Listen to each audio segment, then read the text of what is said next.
Mis queridos amigos y hermanos del mundo hispano, reciban un cariñoso y cordial saludo. Desde San Diego les habla Mario Hernández. Vamos a continuar hoy nuestro estudio de las eras de la Iglesia, tal como nos las describe el libro del Apocalipsis y sus respectivos paralelos en el Antiguo Pacto. En la Iglesia, en el desierto, y luego la Iglesia en la tierra de Israel. Habíamos visto, mis queridos amigos, que de manera muy interesante notamos que en el capítulo 1 del libro del Apocalipsis, Dios habla de 7 candeleros de oro. En cambio, en el libro del Éxodo, refiriéndose a la Israel del Antiguo Pacto, habla de un solo candelero establecido sobre una sola base, pero con 7 lámparas. Veámoslo nosotros mismos aquí una vez más. En el capítulo 1 del libro del Apocalipsis dice, en el capítulo 1 del libro del Apocalipsis, versículo 16, capítulo 1, versículo 16 dice, tenía en su diestra, hablando de Jesucristo, 7 estrellas, de su boca salía una espada aguda de 2 filos y su rostro era como el sol cuando resplandece en su fuerza. Y luego veamos lo que dice aquí, en el versículo 19, escribe las cosas que has visto y las que son y las que han de ser después de estas. El misterio de las 7 estrellas que has visto en mi diestra y de los 7 candeleros de oro. Las 7 estrellas son los ángeles de las 7 iglesias y los 7 candeleros que has visto son las 7 iglesias. Les expliqué que en la sucesión histórica las 7 iglesias no estaban en una sola ubicación geográfica, sino que fue transferido ese candelabro de un lugar a otro. Fueron encendidos esos candelabros, estos candeleros de oro. Entonces no estaban en una sola ubicación geográfica, ni tampoco correspondían a un mismo grupo étnico. En cambio, cuando nosotros leemos en Éxodo capítulo 25, versículo 31, se nos habla de un solo candelabro sobre una sola base, lo cual nos indica simbólicamente que era un solo pueblo, una sola nación, en el aspecto étnico, en una sola ubicación geográfica, que era la tierra de Israel. Y vemos aquí el paralelo, por ejemplo, en el capítulo 25, versículo 31 del libro del Éxodo. Es bueno repasar todas estas cosas porque debemos de vivir por toda palabra que sale de la boca de Dios, y estas cosas nos ayudan a recordar y a mantener palpitante en nuestra mente todo esto que está escrito en la palabra de Dios. Versículo 31 del capítulo 25 del Éxodo dice, harás además un candelero de oro, ¿sí? Dice uno más, de oro puro, labrado a martillo. Se hará el candelero su pie, un solo pie, su caña, una sola caña, sus copas, sus manzanas y sus flores serán de lo mismo. Y saldrán 6 brazos de sus lados, 3 brazos del candelero a un lado y 3 brazos al otro lado. Luego dice 3 copas en forma de flor de almendro en un brazo, una manzana y una flor. Hermosa descripción. Pero vamos lo interesante que dice aquí. En el capítulo 25, el mismo capítulo, versículo 36, dice, sus manzanas y sus brazos serán de una pieza, todo ello una pieza labrada a martillo de oro puro. Será un solo candelabro, pero vean lo interesante que dice después, y le harás 7 lamparillas, las cuales encenderás para que alumbren hacia adelante. O sea, tenía 7 lamparillas, pero era un solo candelabro. Y luego dice, versículo 38, también sus despabiladeras y sus platillos de oro puro, de un talento de oro fino lo harás con todos sus utensilios. Bueno, vemos que es un solo candelabro sobre una sola base, y aquí son 7 candeleros de oro. Muy interesante porque no iba a ser una sola base. Vamos a ver cómo los paralelos son asombrosos, mis queridos hermanos y amigos. Y sabemos que ese candelero de oro representa también, en el día de Pentecostés, uno de los 2 panes de las primicias, porque Dios va a tener en su reino, van a estar Abraham, Isaac y Jacob, y va a estar el rey David, y van a estar los profetas. Jesucristo los mencionó a todos ellos, dice, a los profetas en el reino de Dios. O sea que ellos son parte de las primicias. Y el día de las primicias, que es el día de Pentecostés, había que ofrecer 2 panes con levadura. O sea que esas primicias primeras representan ese candelabro del antiguo pacto, a los que Dios llamó y les dio su espíritu y los engendró en el antiguo pacto, los que llegaron a tener el Espíritu de Dios dentro de sí, como fueron David y los profetas y todos los hombres que Dios llamó, y luego los que han sido llamados en el nuevo pacto a lo largo de esa serie de eras de la Iglesia. Hemos estudiado en forma más o menos detallada lo que equivale aquí en el capítulo 2, por favor, capítulo 2 del libro del Apocalipsis. Hemos estudiado el aspecto histórico de la iglesia de Éfeso, describimos la ciudad, algunas características que vemos reflejadas aquí, la lucha de los apóstoles, su celo, su trabajo, su ímpetu, dice, escribe el ángel de la iglesia en Éfeso, que tiene las 7 estrellas en su diestra. El que anda en medio de los 7 candeleros de oro dice esto: yo conozco tus obras y tu arduo trabajo y paciencia, y que no puedes soportar a los malos, y has probado los que se dicen ser apóstoles y no lo son, y los has hallado mentirosos. Esto ya lo hemos explicado. Y has sufrido, y has tenido paciencia, y has trabajado arduamente por amor de mi nombre, y no has desmayado. Vemos que los apóstoles fueron fieles hasta la muerte, y no desmayaron. Pero luego los que siguieron después de ellos, la generación que se levantó después de la muerte del apóstol Juan, y ya durante ese periodo estudiamos también que se estaba empezando a perder el primer amor, cuando la gente vio que las profecías que ellos creían que se iban a cumplir en sus días, como era el retorno de Cristo, la resurrección, y todo aquello y el establecimiento del reino de Dios, lo explicamos la vez pasada, mis queridos amigos y hermanos, empezaron a perder el entusiasmo y el primer amor, y vemos que el apóstol Pablo estuvo solo en Roma cuando compareció ante la corte romana, ante el César. Ya muchos se habían apartado, entonces vemos que estaban empezando a perder el primer amor. Y luego dice el capítulo 5, versículo 5, recuerda por tanto de dónde has caído y arrepiéntete y haz las primeras obras, pues si no, vendré pronto y quitaré el candelero de su lugar. Y de hecho el candelero fue quitado de Jerusalén, fue llevado a la ciudad de Pella cuando fue destruida la ciudad de Jerusalén, y luego finalmente estaba en Éfeso hasta la muerte del apóstol Juan. Y luego dice el versículo 6, pero tienes esto, que aborrecen las obras de los nicolaitas, y explicamos que Nicolás significa vencedor del pueblo, y que era un título que había empezado con Nimrod, que fue poderoso en la tierra. Y recuerden que estaba en Babilonia Nimrod, y que luego los asirios transportaron gente de Babilonia a la ciudad de Samaria cuando ellos habían deportado a las tribus de Israel. Y en Samaria se estableció ese culto que empezó a mezclar el nombre de Dios con todos los cultos paganos. Asombroso, todo ese reflejo de la religión babilónica estaba ya en la tierra de Israel. Cuando Jesucristo vino, ahí estaban los samaritanos, que tenían ya esta religión falsa, y vemos el gran representante de ellos, que fue Simón el Mago, que eventualmente llegó a ser el principal de la iglesia apóstata que se desprendió de la verdadera iglesia. Eso también lo estudiamos la vez pasada. Y ese título de Nicolás significa vencedor del pueblo.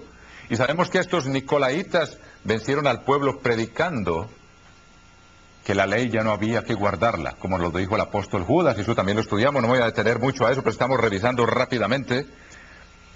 Y luego dice, el que tiene oído oiga lo que el Espíritu dice a las iglesias. Ahora vamos a ver que hay un paralelo asombroso, mis queridos amigos y hermanos, con lo que ocurrió en los tiempos del antiguo pacto. Hay un paralelo de esta iglesia y podemos identificar esa iglesia como la primera era de la iglesia, la que corresponde a una de las lámparas de ese candelabro que estaba frente al templo de Dios. Era la congregación en el desierto, o sea, la iglesia en el desierto, fueron los que salieron de Egipto. Así como nosotros salimos de Egipto y venimos a formar la iglesia de Dios, los israelitas cuando salieron de Egipto fueron constituidos como la iglesia de Dios cuando se estableció el pacto en el monte Sinaí. Y vamos a ver los asombrosos paralelos que hay, así como empieza la era de la iglesia con Moisés, que era figura de Jesucristo. Él mismo dijo que Dios le levantaría un profeta como él, y a esa profecía se refirió el apóstol Pedro hablando de Jesucristo. O sea que es una figura aquí de Jesucristo, así como en las eras de la iglesia tenemos a Jesucristo y a los apóstoles, y luego la generación que se levantó después de los apóstoles perdió el primer amor, así como ocurrió también con Moisés y Josué. Y los que se levantaron después de Josué, los que no habían conocido personalmente a Moisés y a Josué, perdieron el primer amor, y lo vamos a ver, mis queridos amigos. Entonces dice, escribe al ángel de la iglesia en Éfeso, El que tiene las 7 estrellas en su diestra, el que anda en medio de los candeleros de oro, dice esto: yo conozco tus obras y tu arduo trabajo y paciencia. Y ciertamente esto se refiere a Moisés y a Josué en forma muy especial. Trabajaron arduamente y tuvieron paciencia, y que no puede soportar a los malos. Ahora recordemos que en la epístola a los Hebreos, por ejemplo, el apóstol Pablo cita palabras de Dios del libro de los Números y dice cómo Moisés fue fiel en toda su casa. Recuerden ustedes eso, dice aquí en el capítulo 3, versículo 5 de la epístola a los Hebreos, se habla de esta fidelidad, y dice: y Moisés, capítulo 3, versículo 5 de la epístola a los Hebreos, a la verdad fue fiel en toda la casa de Dios, como siervo para testimonio de lo que se iba a decir. O sea que Moisés fue fiel, y recuerden que trabajó intensamente y no desmayó, como dice aquí. Dice: y tu arduo trabajo y paciencia, y que no puedes soportar a los malos, y has probado a los que se dicen ser apóstoles y no lo son, y los has hallado mentirosos, y has sufrido, y has tenido paciencia, y has trabajado arduamente por amor de mi nombre, y no has desmayado. Y ciertamente sufrió Moisés mucho, le decía a Dios: ya no puedo llevar a este pueblo. Y Josué fue siempre fiel. Es interesante que Josué es casi como una figura de Juan el evangelista, porque siempre fue el que estuvo cerca de Moisés y fue el que continuó la obra, y con él terminó esta primera era, así como con Juan, que fue el que estuvo tan cerca de Cristo, terminó esta primera era de Éfeso. Había ese vínculo entre estos dos hombres muy paralelo al que hubo entre Jesucristo y Juan, el que escribió el Evangelio de Juan y el Apocalipsis. Pero veamos cómo también Josué fue fiel y Dios lo exhortó a que continuara y a que fuera valiente. Veamos el primer libro, el libro de Josué capítulo 1. Veamos el libro de Josué y vemos que esto se aplica asombrosamente a estos hombres que trabajaron incansablemente y fueron fieles y trabajaron. Veamos el capítulo 34 de Deuteronomio primero, y veamos cómo se habla aquí en el versículo 7. Deuteronomio 34, versículo 7. Deuteronomio 34, 7 dice: era Moisés de edad de 120 años cuando murió, sus ojos nunca se oscurecieron, ni perdió su vigor. O sea que trabajó con el mismo vigor durante esos 40 años en el desierto, y fue fiel en toda la casa de Dios. Ciertamente se aplica el paralelo que Jesucristo le refirió también a los apóstoles, en que habían trabajado arduamente. Y veamos de Josué cómo Dios se dirige a él en el capítulo 1 del libro de Josué, capítulo 1, versículo 1 del libro de Josué. Aconteció después de la muerte de Moisés, siervo del Eterno, que el Eterno habló a Josué, hijo de Nun, servidor de Moisés, diciendo... O sea que estaban muy cercanos estos dos hombres. Dice: mi siervo Moisés ha muerto, ahora pues levántate y pasa este Jordán, tú y todo este pueblo, a la tierra que yo les doy a los hijos de Israel, y yo os he entregado, como lo había dicho a Moisés, todo lugar que pisare la planta de vuestro pie. Y luego dice: desde el desierto del Líbano hasta el gran río Éufrates, el desierto y el Líbano hasta el gran río Éufrates, toda la tierra de los Eteos, hasta el gran mar, donde se pone el sol, será vuestro territorio. Nadie te podrá hacer frente en todos los días de tu vida. Como estuve con Moisés, estaré contigo, no te dejaré ni te desampararé. Y ciertamente Josué fue fiel a Dios. Esfuérzate y sé valiente, porque tú repartirás a este pueblo por heredad la tierra, a la cual juré a sus padres que les daría a ellos. Solamente esfuérzate y sé muy valiente. O sea, esfuérzate. O sea que tenía mucho que trabajar. Y sé muy valiente para cuidar de hacer conforme a toda la ley que mi siervo Moisés te mandó. No te apartes de ella, ni a la diestra, ni a siniestra, para que seas prosperado en todas las cosas que emprendas. Nunca se apartará de tu boca este libro de la ley, sino que de día y de noche meditarás en él, para que guardes y hagas conforme a todo lo que en él está escrito, porque entonces harás prosperar tu camino y todo te saldrá bien. Mira que te mando que te esfuerces y seas valiente, no temas ni desmayes, porque el Eterno tu Dios estará contigo en donde quiera que vayas. Ahí está entonces ese paralelo entre Josué y Moisés y el mensaje que se les dice aquí: yo conozco tus obras y tu arduo trabajo y paciencia, y que no puedes soportar a los malos, y has probado los que dicen ser apóstoles y los has hallado mentirosos. Ahora encontramos un paralelo de esto. Ya vimos cómo el apóstol Pablo denunció a los falsos apóstoles.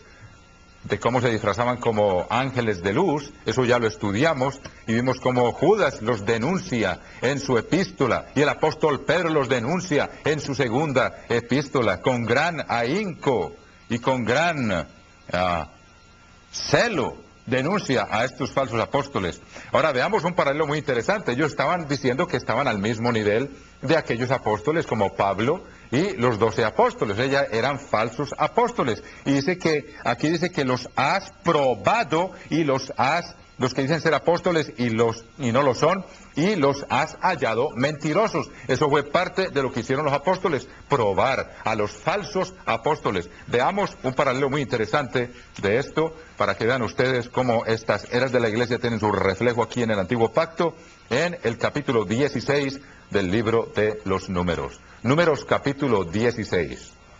Números capítulo 16, versículo 1. Números 16:1, Coré, hijo de Ishar, hijo de Coat, hijo de Leví, y Datán y Abiram, hijos de Eliab, y On, hijo de Pelet, de los hijos de Rubén, tomaron gente y se levantaron contra Moisés, con 250 varones de los hijos de Israel, príncipes de la congregación, de los del consejo, varones de renombre.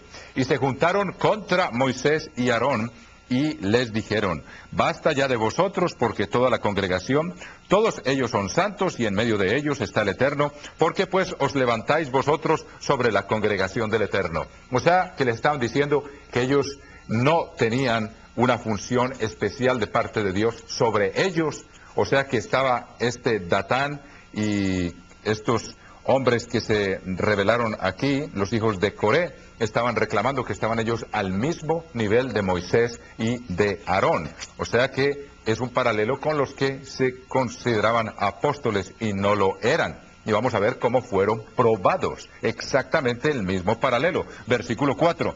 Cuando oyó esto, Moisés se postró sobre su rostro y habló a Coré y a todo su séquito diciendo: mañana mostrará el Eterno quién es suyo y quién es santo, y hará que se acerque a él, y al que él escogiere, él lo acercará así. O sea que así Moisés había de probar a estos hombres. Haced esto: tomaos incensarios, Coré y todo su séquito, y poned fuego en ellos, y poned en ellos incienso delante del Eterno mañana, y el varón a quien el Eterno escogiere, aquel será el santo. Esto os baste, hijos de Leví. O sea, así se habría de probar. Dijo pues Moisés, dijo más Moisés a Coré: oíd ahora, hijos de Leví, os es poco que el Dios de Israel os haya apartado de la congregación de Israel, acercándoos a él, para que ministréis en el servicio del tabernáculo del Eterno, y estéis delante de la congregación para ministrarles. O sea que Dios da diferentes funciones. No tratemos de tomar la función que Dios no nos ha dado. Como dice Santiago también: no os hagáis maestros muchos de vosotros, sabiendo que todos ofendemos muchas veces y tenemos mayor condenación. Es la misma exhortación aquí. Quedémonos en la función que Dios nos da. Jesucristo es el que constituye apóstoles, profetas, maestros en la iglesia, evangelistas en la iglesia de Dios. O sea, no nos arroguemos lo que Dios no nos ha dado. Como dijo también Juan el Bautista, dijo que únicamente cuando Dios dé algo, pero uno no se lo puede arrogar. Tenía esa humildad como precursor de Jesucristo. Dice: y recuerde que el apóstol Pablo también les advirtió a los de Éfeso que se levantarían de en medio de ellos lobos rapaces, que hablarían cosas perversas para arrastrar a los hermanos detrás de sí. Aquí vemos también exactamente el mismo paralelo.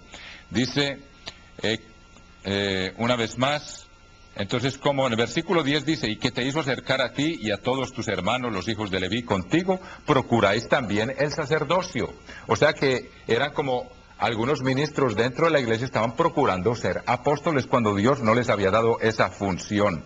Por tanto tú, o sea que Jesucristo es el que da las funciones en la iglesia. Por tanto tú y todo tu séquito sois los que os juntáis contra el Eterno. Pues Aarón, ¿qué es para que contra él murmuréis? Y envió Moisés a llamar a Datán y a Abiram, hijos de Eliab, mas ellos respondieron: no iremos allá. Es poco que os hayáis hecho venir de una tierra que destila leche y miel. Está hablando de Egipto aquí, fíjense ustedes, para hacernos morir en el desierto, sino que también te enseñorees de nosotros imperiosamente. Falsa acusación. Y recuerden que al señor Armstrong también. Y los que hoy se oponen al gobierno de Dios utilizan estos mismos argumentos. Ni tampoco nos has metido tú en tierra que fluya leche y miel, ni nos has dado heredades de tierras y viñas. ¿Sacará los ojos de estos hombres? No subiremos. O sea que ¿dónde están las promesas? El señor Armstrong también creía que iba a estar vivo para el retorno de Cristo. El apóstol Pablo también lo creyó. Y el apóstol Pedro y todos ellos lo creyeron y Dios permitió que lo creyeran. Por alguna razón, ¿para qué? Porque Dios sabe que cuando uno dice mi maestro aplaza su venida o retarda su venida, el corazón del hombre está inclinado a la iniquidad, hermanos míos, y nos sirve el tener ese sentimiento de urgencia. Y aquí muchos ya están acusando a Moisés de que no les dio lo que les había prometido, así como muchos han acusado a fieles ministros de la iglesia porque creían que el fin iba a ser antes de lo que en realidad, porque hasta ahora no ha llegado. Son paralelos muy interesantes. Entonces Moisés se enojó en gran manera y dijo al Eterno, no mires a su ofrenda, ni aun un asno he tomado de ellos, ni a ninguno de ellos he hecho mal. Después dijo Moisés a Coré, tú y todo tu séquito, poneos mañana delante del Eterno, tú y ellos y Aarón, y tomad cada uno su incensario, y poned incienso en ellos, y acercaos delante del Eterno, cada uno con su incensario, 250 incensarios. Tú también, y Aarón, cada uno con su incensario. O sea, para ver con quién estaba Dios en paz. Recuerden que el incensario representa las oraciones que se presentan delante de Dios, y cuando estamos en pecado o en una mala actitud, Dios no acepta nuestras oraciones. Y tomó cada uno su incensario y pusieron en ellos fuego y echaron en ellos incienso y se pusieron a la puerta del tabernáculo de reunión con Moisés y Aarón. Ya Coré había hecho juntar contra ellos toda la congregación a la puerta del tabernáculo de reunión. Entonces la gloria del Eterno apareció a toda la congregación. Versículo 20. Y el Eterno habló a Moisés y a Aarón diciendo, apartaos de entre esta congregación, y los consumiré en un momento. Y ellos se postraron sobre sus rostros y dijeron, Dios de los espíritus de toda carne, ¿no es un solo hombre el que pecó? ¿Por qué airarte contra toda la congregación? O sea que ellos desempeñaban este papel de intercesores muy bien. Entonces el Eterno habló a Moisés diciendo, habla a la congregación y diles, apartaos de alrededor de la tienda de Coré, Datán y Abiram. Entonces Moisés se levantó y fue a Datán y Abiram, y a los ancianos de Israel fueron en pos de él. Y él habló a la congregación diciendo, apartaos ahora de las tiendas de estos hombres impíos, y no toquéis ninguna cosa suya, para que no perezcáis en todos sus pecados. Ahora es muy interesante. Vean ustedes lo que dice Judas también en la carta de él. Por un momento, tomen un paréntesis aquí, sin abandonar esta parte que estamos leyendo aquí, y vean lo que dice Judas en su carta. Dice Judas, pero estos blasfeman, versículo 10, Judas versículo 10, pero estos blasfeman de cuantas cosas no conocen, y en las que por naturaleza conocen se corrompen como animales irracionales. Versículo 11, ay de ellos. Dice que está denunciando a los falsos apóstoles. Miren ustedes el paralelo aquí. Ay de ellos porque han seguido el camino de Caín y se lanzaron por lucro en el error de Balaam y perecieron en la contradicción de Coré. Perecieron en la contradicción de Coré, y ahora vamos a ver lo de Balaam, para que vean ustedes el asombroso paralelo que traza aquí Judas, hablando precisamente de estos falsos apóstoles. Perecieron en la contradicción de Coré. Sigamos leyendo aquí en Números capítulo 16, versículo 27. Números 16, 27. Y se apartaron de las tiendas de Coré, de Datán y de Abiram en derredor, y Datán y Abiram salieron y se pusieron a las puertas de sus tiendas con sus mujeres, sus hijos y sus pequeñuelos. Versículo 28, y dijo Moisés, en esto conoceréis que el Eterno me ha enviado para que hiciese todas estas cosas, y que no las hice de mi propia voluntad. O sea, aquí está la prueba. Versículo 29, si como mueren todos los hombres murieren estos, o si por ellos al ser visitados siguen la suerte de todos los hombres, el Eterno no me envió. O quien dice, vamos a demostrar aquí quién es quién. Versículo 30, mas si el Eterno hiciere algo nuevo, y la tierra abriere su boca y los tragare con todas sus cosas, y descendieren vivos al Seol, entonces conoceréis que estos hombres irritaron al Eterno. Versículo 31, y aconteció que cuando cesó él de hablar, todas estas palabras, se abrió la tierra que estaba debajo de ellos, abrió la tierra su boca y los tragó a ellos, a sus casas, a todos los hombres de Coré y a todos sus bienes, y ellos con todo lo que tenían descendieron vivos al Seol, y los cubrió la tierra y perecieron de en medio de la congregación. Ahí está, y todo Israel y los que estaban en derredor de ellos huyeron al grito de ellos, porque decían, no nos trague también la tierra. Ahí está la prueba, el paralelo que probaron a los que eran falsos, los que querían arrogarse una función que Dios no les había dado, tal como ocurrió en la era de Éfeso. Y vean ustedes que también Dios probó con la vara de Aarón que florece, confirmó el sacerdocio de Aarón, o sea, la función que Dios le había dado dentro de la congregación. La función del sacerdocio, Dios la confirmó, está en el capítulo 17, cuando floreció la vara de Aarón. O sea, aquí está, entonces, resumido, mis queridos amigos, un paralelo entre estas dos eras de la iglesia, del primero y del antiguo pacto y el nuevo pacto. Volvamos otra vez a Apocalipsis capítulo 2. Apocalipsis capítulo 2, y dice, una vez más, dice, has probado a los que dicen ser apóstoles y los has hallado mentirosos. Exactamente vimos el paralelo. Luego dice, y has sufrido y has tenido paciencia y has trabajado arduamente por amor de mi nombre y no has desmayado. Ya vimos el ejemplo y lo que se dice de Moisés y de Josué. Pero tengo contra ti que has dejado tu primer amor. Ahora, así mismo explicamos, cuando murieron los apóstoles, los que estuvieron con ellos dejaron su primer amor. Dejaron su primer amor, o sea que no fueron los apóstoles, así como no fue Moisés ni fue Josué, pero fueron los que eran discípulos de estos, o sea, los que no habían conocido personalmente al que había dado la ley en el antiguo pacto, así como Jesucristo vino a proclamar la ley en el nuevo pacto, en el sermón del monte. Y vamos a ver, como dice que has perdido tu primer amor, vamos a ver entonces el paralelo. Ya lo estudiamos en la historia de la iglesia de Éfeso, y vamos a ver un paralelo muy interesante aquí, mis queridos amigos y hermanos, en el libro de los Jueces. Por favor, vayan al libro de los Jueces, capítulo 2. Capítulo 2 del libro de los Jueces. ¿Qué ocurrió? Vamos a ver aquí qué fue lo que pasó, porque Josué fue fiel hasta el final, o sea que él no perdió su primer amor. Veamos Jueces capítulo 2. Veamos algo muy interesante. En el capítulo 1, versículo 27, vamos a ver cómo empezaron a descuidar las órdenes que Dios les había dado de eliminar todos los pueblos de la tierra de Canaán para que no les fueran por tropiezo. Era una instrucción precisa que Moisés cumplió. Acuérdense del rey de Basán y de los reyes de los amorreos que fueron exterminados bajo el mando de Moisés antes de que ellos pasaran el Jordán. O sea, y después, ¿qué ocurrió? Dice en el versículo 27 del capítulo 1 de los Jueces, capítulo 1, versículo 27, dice, tampoco Manasés arrojó a los de Bet-Seán, ni a los de sus aldeas, ni a los de Taanac y sus aldeas, ni a los de Dor y sus aldeas, ni a los habitantes de Ibleam y sus aldeas. Y luego dice, versículo 29, tampoco Efraín arrojó al cananeo que habitaba en Geser, sino que habitó el cananeo en medio de ellos en Geser. Versículo 30, tampoco Zabulón arrojó a los que habitaban en Quitrón, ni a los que habitaban en Naalal, sino que el cananeo habitó en medio de él y le fue tributario. Tampoco Aser arrojó a los que habitaban en Aco. En fin, y así sucesivamente, dice tampoco Neftalí.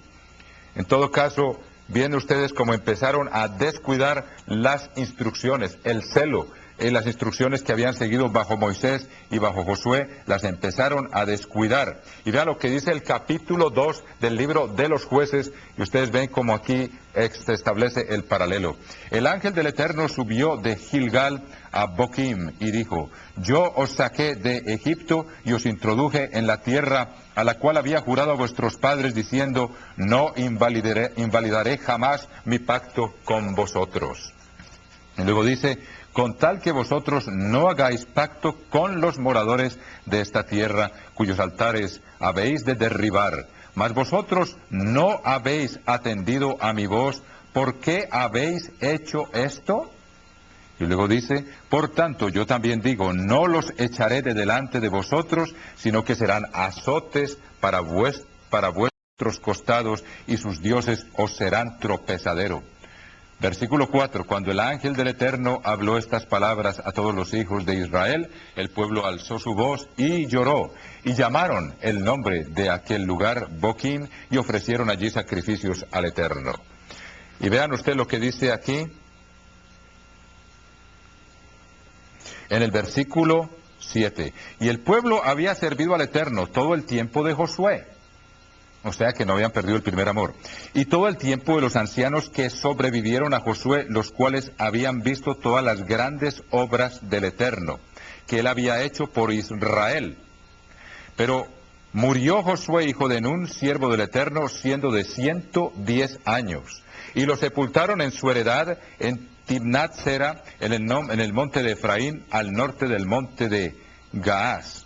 Y toda aquella congregación también fue reunida a sus padres, y se levantó después de ellos otra generación que no conocía al Eterno, ni la obra que él había hecho por Israel. O sea que estos ancianos ya empezaron a perder el celo, como vemos aquí, no cumplieron los requisitos de Dios, y después se levantó otra generación que no conocía al Eterno, ni la obra que él había hecho por Israel, y vamos a ver que esta es la segunda era en el antiguo pacto, que corresponde a la segunda lámpara, así como vamos a estudiar la era de Esmirna. Pero vean ustedes entonces cómo sí se perdió ese primer amor aquí. Vemos ahí el paralelo. Pero sigamos leyendo, dice, si no vendré pronto a ti y quitaré el candelero de su lugar si no te hubieres arrepentido. Y vamos a ver toda la persecución que sufrieron ellos. Y luego dice el versículo 6, pero tienes esto, que aborreces las obras de los nicolaitas, las cuales yo también aborrezco. Ya estudiamos cómo aquí denunció con gran ardor Judas las obras de los nicolaitas, que significa vencedor del pueblo. Ahora, ¿cómo vencieron al pueblo? ¿Cómo venció al pueblo? ¿Cómo fue poderoso Nimrod en la tierra? Nimrod se apartó del camino de Dios. Nimrod se apartó del camino de Dios y le enseñó al pueblo que no había que obedecer la ley de Dios. Él se apartó del camino de Dios. De la misma manera, él fue entonces ese sumo sacerdote de los cultos babilónicos de Mesopotamia. Ahora es muy interesante que la palabra Nicolás y la palabra Balaam son la misma palabra. Nicolás es la palabra en griego que significa el vencedor o conquistador del pueblo. Tengan eso en cuenta. Y Balaam es la misma palabra en hebreo. Es un título, o sea, el conquistador o vencedor del pueblo. Ahora, ¿cómo venció al pueblo Balaam? ¿Cómo lo venció? ¿Y cómo lo vencieron los nicolaitas? Enseñándoles que no había que guardar la ley de Dios, dándoles licencia para pecar. Y era lo que muchos esperaban. Y era lo que muchos esperaban también en nuestra época. Licencia para pecar, licencia para guardar las fiestas del mundo, licencia para no tener que guardar el sábado. Somos salvos por gracia.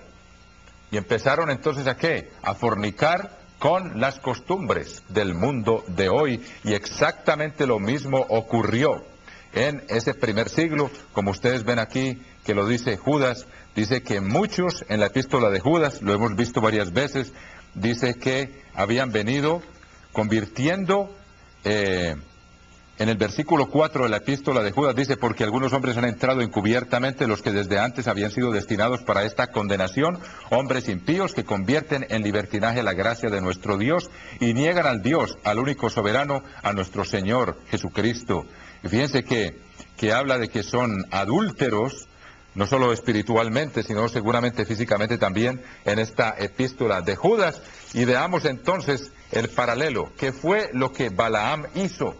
Balaam le enseñó, vio que no podía maldecir al pueblo de Israel. Ustedes recuerdan la historia en el libro de los Números. Y viendo que Dios le impedía maldecir al pueblo y que hizo que lo bendijera en contra de su voluntad, astutamente encontró una forma de que Dios maldijera al pueblo, incitando a los de Moab a que los invitaran al sacrificio de Baal Peor, que los invitaran al sacrificio de sus dioses, los sacrificios de los muertos, a que cometieran fornicación. ¿Qué es eso?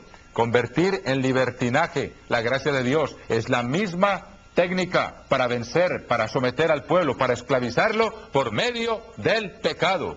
exactamente lo mismo. Vean ustedes cómo se describe aquí lo que Balaam hizo en el capítulo 2 del libro del Apocalipsis. Vean ustedes, libro del Apocalipsis, capítulo 2, versículo 14, y eso lo vamos a estudiar más adelante. Apocalipsis 2:14 dice: pero tengo unas pocas cosas contra ti, que tienes ahí a los que retienen la doctrina de Balaam, que es la misma de Nicolás, ya les dije, que enseñaba a Balac a poner tropiezo a los hijos de Israel, a comer cosas sacrificadas a los ídolos y a cometer fornicación.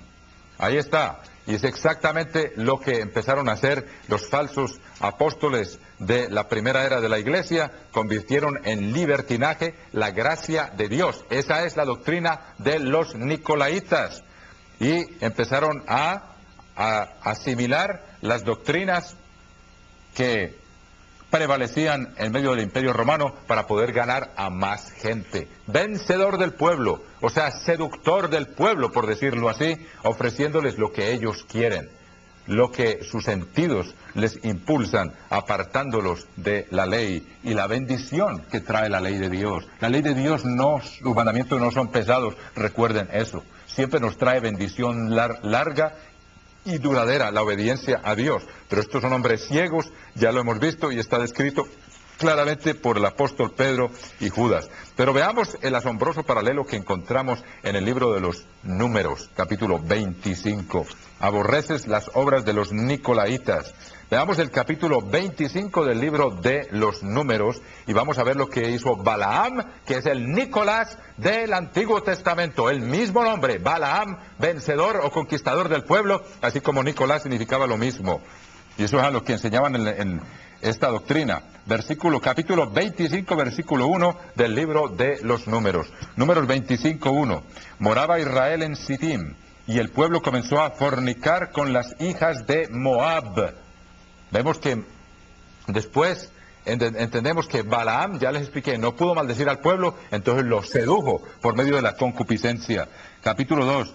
Las cuales invitaban al pueblo a los sacrificios de sus dioses, y el pueblo comió y se inclinó a sus dioses. Así acudió el pueblo a Baal Peor, y el furor del Eterno se encendió contra Israel. Y el Eterno dijo a Moisés: toma a todos los príncipes del pueblo y ahórcalos ante el Eterno delante del sol, y el ardor de la ira del Eterno se apartará de Israel. Versículo 5. Entonces Moisés dijo a los jueces de Israel: matad cada uno a aquellos de los vuestros que se han juntado con Baal Peor. Y aquí un varón de los hijos de Israel vino y trajo una madianita a sus hermanos, a ojos de Moisés y de toda la congregación de los hijos de Israel, mientras lloraban ellos a la puerta del tabernáculo de reunión. Y lo vio Finés, vean lo que dice aquí, hijo de Eleazar, hijo del sacerdote Aarón, y se levantó de en medio de la congregación y tomó una lanza en su mano, y fue tras el varón de Israel a la tienda, y los alanceó a ambos, al varón de Israel y a la mujer por su vientre, y cesó la mortandad de los hijos de Israel.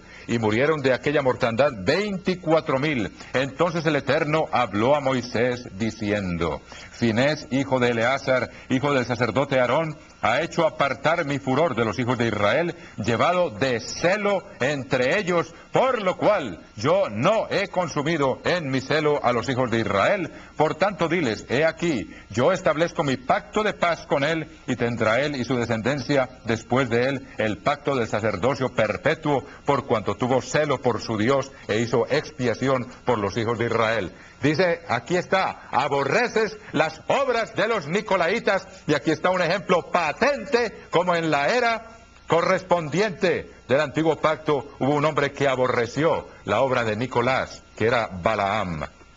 Ahí está un paralelo más, absolutamente asombroso, mis queridos amigos y hermanos. Muy bien, continuemos el versículo 7 del capítulo 2 del libro del Apocalipsis. Ahí dice: el que tiene oído, oiga lo que el Espíritu dice a las iglesias. Al que venciere le daré a comer del árbol de la vida, el cual está en medio del paraíso de Dios. Y esta promesa es para toda la iglesia. No es únicamente para la primera era de la iglesia. Esta promesa dice, el que tenga oídos, oiga lo que el Espíritu dice a las iglesias. Literalmente aquí dice, lo que el Espíritu dice a las iglesias, al que venciere le daré a comer del árbol de la vida, el cual está en medio del paraíso de Dios. O sea que esa promesa de comer del árbol de la vida es para todos nosotros, mis queridos amigos y hermanos. Luego sigue aquí el mensaje a Esmirna. Vamos a aventurarnos un poco, si el tiempo nos lo permite, y empezaremos a describir aquí lo que fue esta segunda era de la iglesia. En el capítulo 2, versículo 8 del libro del Apocalipsis, leemos, y escribe al ángel de la iglesia en Esmirna, el primero y el postrero, el que estuvo muerto y vivió, dice esto.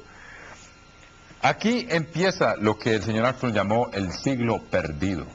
Después de la muerte del apóstol Juan, es muy poco lo que sabemos de la iglesia de Dios. Sabemos que hubo un hombre fiel, que el mismo Pablo instruyó en la verdad de Dios, que fue Policarpo. Policarpo, creemos, fue aquel mensajero que mantuvo encendida esa lámpara de la segunda era. Y luego él entrenó personalmente a otro que se llamó Polícrates. Y vamos a estudiar más en detalle a estos hombres. Pero veamos primero una visión de conjunto. Aquí dice, el que estuvo muerto y vivió, dice esto. Es muy interesante que Jesucristo se aplica esa característica de que estuvo muerto y vivió, porque la iglesia parecía casi que estaba muerta, porque la persecución se intensificó horriblemente en este periodo que se extiende más o menos desde el año 135 aproximadamente.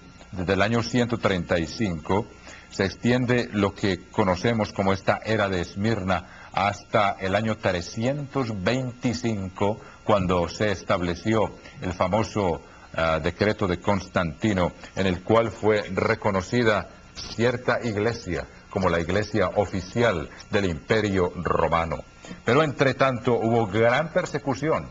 Y es muy interesante entender algo aquí, mis queridos amigos y hermanos, es que la iglesia en esta época todavía no se había definido lo que era, apenas estaban ya las semillas y estaba en crecimiento esa bifurcación de las iglesias. Es muy interesante que aquí encontramos los elementos para discernir el surgimiento de la apostasía. Aquí primero se menciona en la época de Éfeso, en la era de Éfeso, se mencionan los falsos apóstoles, o sea, los que estaban sembrando falsa doctrina. Sin embargo, en la era de Esmirna, ya Dios no habla únicamente de falsos apóstoles, sino de una sinagoga de Satanás, o sea que ya se estaba empezando a constituir este organismo. Sin embargo, durante esta época de Esmirna, los cristianos eran perseguidos por parejo. Y es muy interesante que muchos cristianos de la verdadera iglesia sí fueron perseguidos y fueron martirizados, pero muchísimos ya eran de los que habían aceptado las falsas doctrinas de los nicolaitas y habían seguido esa mezcla de cristianismo con paganismo, pero proclamaban el nombre de Jesucristo. Ahí se cumple lo que Jesucristo dijo: vendrán muchos en mi nombre, diciendo yo soy el Cristo, o sea, vienen a predicar el nombre de Cristo, y sin embargo engañarían a muchos. Ahí estaban utilizando el nombre de Cristo, y por eso fueron perseguidos. Fue siglos después, hasta el año 325, cuando dejaron de ser perseguidos los que fueron adoptados, la organización o la iglesia que fue adoptada como religión oficial del imperio. Sigamos leyendo en el capítulo 2, versículo 9. Yo conozco tus obras y tu tribulación y tu pobreza, pero eres rico. Y en esta época se conocen entonces dos grupos principales que conocemos como la continuación de la verdadera iglesia de Dios, que yo les mencioné la vez pasada: la secta de los nazarenos y los ebionitas. Sin embargo, según investigaciones más recientes, parece que los ebionitas eran los que querían seguir todos los estatutos del judaísmo, como era la circuncisión física, y creían que todos tenían que hacerse primero prosélitos del judaísmo, y esos fueron los que se opusieron tanto al apóstol Pablo. Y por eso fue el que tuvo que escribir, por ejemplo, la carta a los Gálatas. Y recuerde que el concilio de Jerusalén tuvo que ver con eso, con los que decían que la circuncisión física era absolutamente necesaria para poder ser salvos. Ellos no entendían que Jesucristo no había venido a abolir la circuncisión, en el sentido espiritual. O sea que la circuncisión física ya no era lo que Dios quería, sino un corazón transformado. Y eso fue lo que Pablo explicó vez tras vez. Y según parece, los ebionitas fueron los que sí aceptaron mucha parte de la verdad, pero siguieron aferrados a los ritos físicos del judaísmo. En cambio, los nazarenos, porque la misma Biblia, lo vimos la vez pasada en el libro de los Hechos, nos habla de la secta de los nazarenos. Esos sí eran la verdadera iglesia. O sea que aquí vemos muchos grupos, así como hoy. Estamos viviendo un paralelo que representa cada que ha habido una apostasía a lo largo de la iglesia se presentan cosas sumamente parecidas. Vamos a ver si encuentro aquí lo que les dije la vez pasada, como al apóstol Pablo lo acusaron de ser el jefe de la secta de los nazarenos. Creo que lo habíamos visto en el capítulo 24, versículo 5. Capítulo 24, versículo 5 del libro de los Hechos dice, porque hemos hallado que este hombre es una plaga, están hablando del apóstol Pablo, y promotor de sediciones entre los judíos por todo el mundo y cabecilla de la secta de los nazarenos. O sea que la misma Biblia nos da la clave y ya los historiadores empiezan a mencionar ciertos grupos de nazarenos que guardaban el sábado y guardaban las fiestas de Dios. Pero ahora aquí es muy difícil distinguir verdaderamente para el que no entienda la plenitud de la verdad, porque seguramente los ebionitas también guardaban el sábado y guardaban las fiestas, pero hay una diferencia fundamental en el hecho de que los nazarenos entendían la dimensión espiritual de la ley de Dios y que eso era lo que Dios quería. En fin, hay mucho más que decir sobre estos aspectos, pero sigamos leyendo. Aquí dice, conozco tus obras y tu tribulación y tu pobreza, pero tú eres rico. Ahora, es muy interesante que ebionita significa pobre, o sea que, como les digo, los nazarenos sabemos que eran la secta, que era la verdadera iglesia de Dios, pero es posible que algunos también hayan sido que los historiadores llaman ebionitas. Es posible que así sea, amigos míos. Como les digo, es una época oscura de la cual tenemos poca documentación.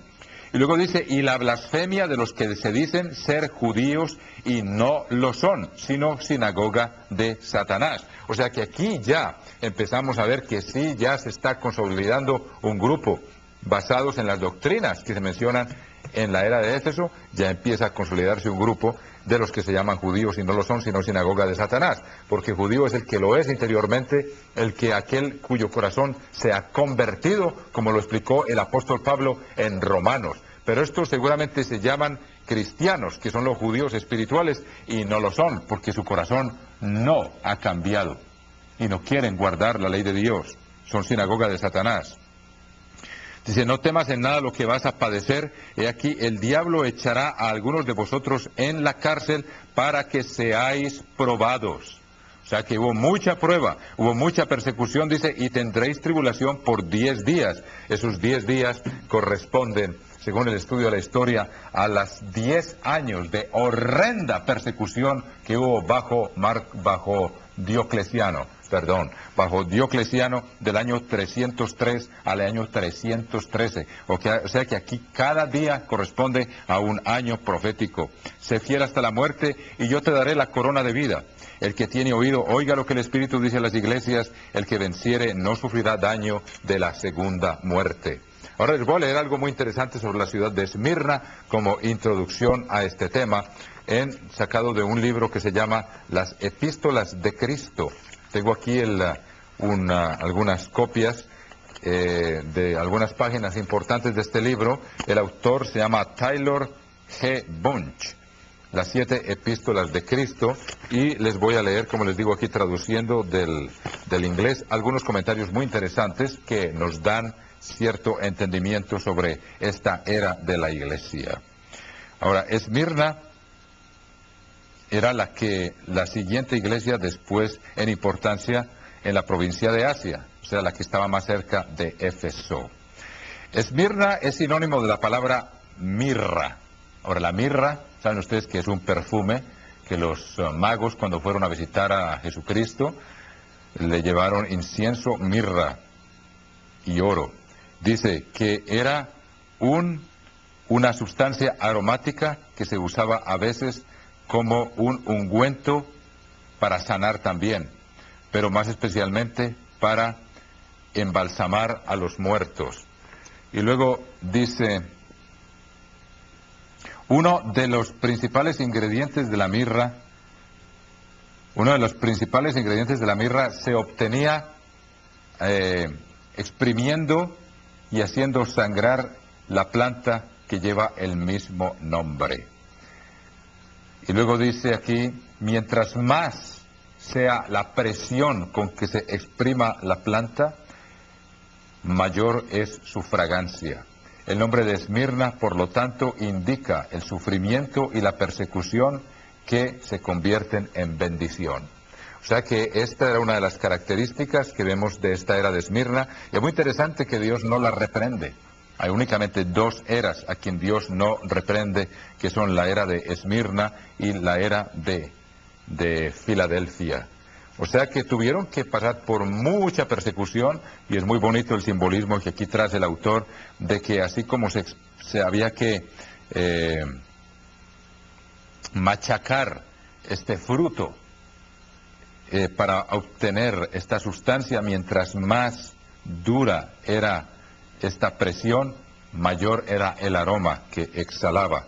Entonces vemos cómo el sufrimiento aquí se convirtió en bendición, según el mensaje que Jesucristo le da a esta iglesia. Ahora, muy interesante también dice que en la colina de esta ciudad había una colina que se conocía como la corona de Esmirna, y tenía circundando la base, se encontraba una de las calles más hermosas del mundo antiguo, que se llamaba la calle de oro. Y es muy interesante que esa ciudad, Jesucristo hace mención, dice, sé fiel hasta la muerte y yo te daré la corona de la vida. Y esa montaña o esa colina que estaba allí en esta ciudad se conocía como la corona de Esmirna, y estaba circundada por una calle muy hermosa que se llamaba la calle de oro. O sea que es una figura de la corona, y Jesucristo ciertamente utiliza ese simbolismo para animar a la iglesia de la recompensa, para que tengamos los ojos fijos en la recompensa. La ciudad a veces se llamaba también como la corona de Jonia, la corona de Jonia. A lo largo de su historia, la ciudad de Esmirna sufrió muchos sitios de ejércitos, muchas masacres, muchos terremotos, incendios y plagas. O sea que fue un tiempo de gran tribulación. Vamos a ver qué otro detalle nos da aquí el autor con respecto a esto. Dice, la iglesia local de Esmirna fue muchas veces perseguida con amarga persecución, y es muy interesante que la palabra Esmirna también significa amargo, porque esta sustancia, la mirra, era de un aroma, de una fragancia exquisita, pero el sabor era sumamente amargo. Y es interesante todos estos simbolismos, cómo Dios se vale de todo esto. Dice, la iglesia local de Esmirna entonces fue sumamente perseguida y sufrió en toda su fuerza las persecuciones romanas del segundo y el tercer siglos. Esmirna fue el lugar, la ciudad de Policarpo, y la escena de su martirio en el año 168. O sea que Policarpo era de Esmirna, era obispo de Esmirna, y fue él, ese discípulo de Juan, que continuó entonces, como les digo, con la luz de la verdad. Muchos creen que Policarpo fue el ángel o el ministro de la iglesia de Esmirna en la época del mensaje en que el mensaje de Jesucristo fue dado. Esto se basa principalmente en la frase que hizo antes de su muerte, cuando le preguntó el juez, le pidió el juez que renunciara al cristianismo con su Cristo, con su Mesías. Policarpo replicó, 86 años le he servido y nunca me ha hecho mal. ¿Cómo puedo yo blasfemar de mi rey, quien me salvó? Tertuliano dice que Policarpo fue consagrado obispo de Esmirna por el apóstol Juan. Muy bien, en todo caso, hermanos míos, la próxima vez vamos a continuar explicando más detalles sobre esta era de Esmirna, y si tenemos tiempo explicaremos el asombroso paralelo que tiene también en el Antiguo Pacto. Ha sido un gusto poderme dirigir a ustedes una vez más, y espero que podremos, con la ayuda de Dios, continuar este estudio, que sea para nuestra edificación y servicio de Dios.